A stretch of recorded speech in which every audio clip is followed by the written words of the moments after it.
September 29, 1991. Dear friend, there is a lot to tell you about the last 2 weeks. A lot of it is good, but a lot of it is bad. Again, I don't know why this always happens. First of all, Bill gave me a C on my To Kill a Mockingbird essay because he said that I run my sentences together. I am trying now to practice not to do that. He also said that I should use the vocabulary words that I learn in class, like corpulent and jaundice. I would use them here, but I really don't think they are appropriate in this format. To tell you the truth, I don't know where they are appropriate to use. I'm not saying that you shouldn't know them. You should, absolutely. But I just have never heard anyone use the words corpulent and jaundice ever in my life. That includes teachers. So, what's the point of using words nobody else knows or can say comfortably? I just don't understand that. I feel the same way about some movie stars who are terrible to watch. Some of these people must have $1 million at least, and yet they keep doing these movies.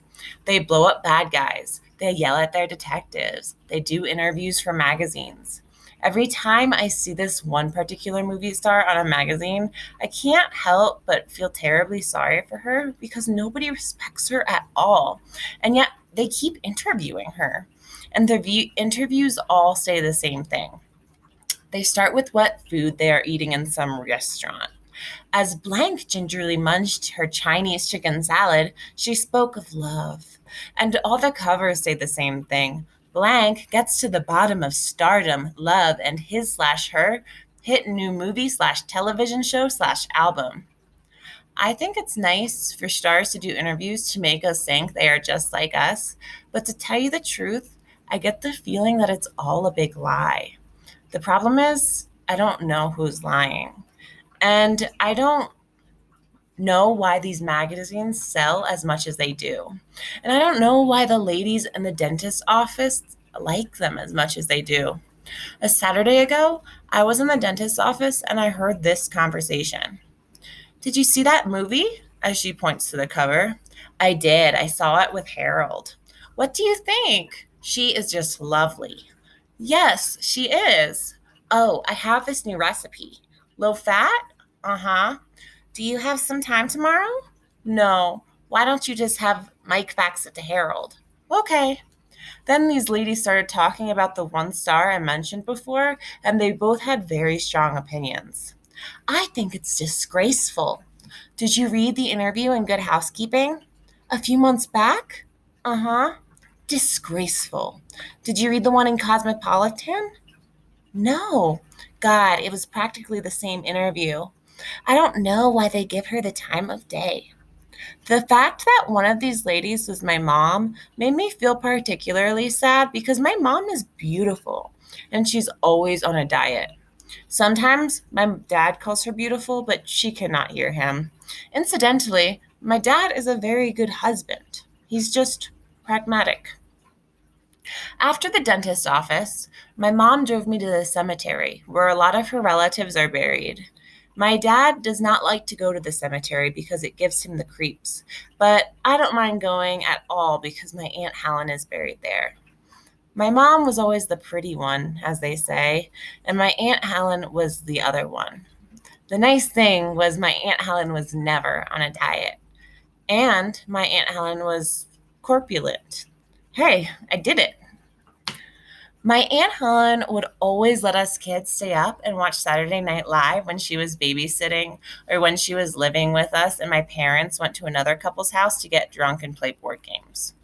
When I was very little, I remember going to sleep while my brother and sister and Aunt Helen watched Love Boat and Fantasy Island.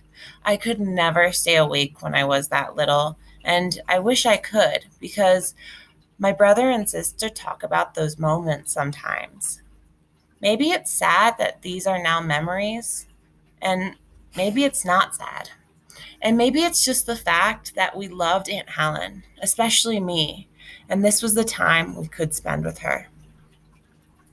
I won't start listing television episode memories except one because I guess we're on the subject. And it seems like something everyone can relate to in a small way. And since I don't know you, I figure that maybe I can write about something that you can relate to. The family was sitting around watching the final episode of MASH, and I'll never forget it, even though I was very young. My mom was crying. My sister was crying. My brother was using every ounce of strength he had not to cry. And my dad left during one of the final moments to make a sandwich. Now, I don't remember much about the program itself because I was too young, but my dad never left to make a sandwich except during commercial breaks. And then he usually just sent my mom. I walked to the kitchen and I saw my dad making a sandwich and crying. He was crying harder than even my mom, and I couldn't believe it. When he finished making the sandwich, he put away the things in the refrigerator and stopped crying, and wiped his eyes and saw me. Then he walked up, patted my shoulder, and said, "This is our little secret, okay, champ?" "Okay," I said. And Dad picked me up with the arm that wasn't holding the sandwich and carried me to the room that had the television and put me in his lap for the rest of the television episode. At the end of the episode, he picked me up, turned the TV off, and turned around. And my dad declared that was a great series. And my mom said, "The best." And my sister said, "How long was it on air?" And my brother replied, "9 years, stupid." And my sister responded, "You stupid." And my dad said, "Stop it right now." And my mom said, "Listen to your father." And my brother said nothing, and my sister said nothing. And years later, I found out my brother was wrong. I went to the library to look up the figures, and I found out that the episode we watched is the highest watched anything of the television history, which I find amazing because it felt like it was just the five of us. You know, a lot of kids at school hate their parents. Some of them got hit, and some of them got caught in the middle of wrong lives. Some of them were trophies for their parents to show the neighbors, like ribbons or gold stars. And some of them just wanted to drink in peace. For me personally, as much as I don't understand my mom and dad, as much as I feel sorry for both of them sometimes, I can't help but love them very much. My mom drives to visit the cemetery of people she loves. My dad cried during MASH and trusted me to keep his secret and let me sit on his lap and called me champ. Incidentally, I have only one cavity. Let me start that again. Incidentally, I only have one cavity, and as much as my dentist asks me to, I just can't bring myself to floss.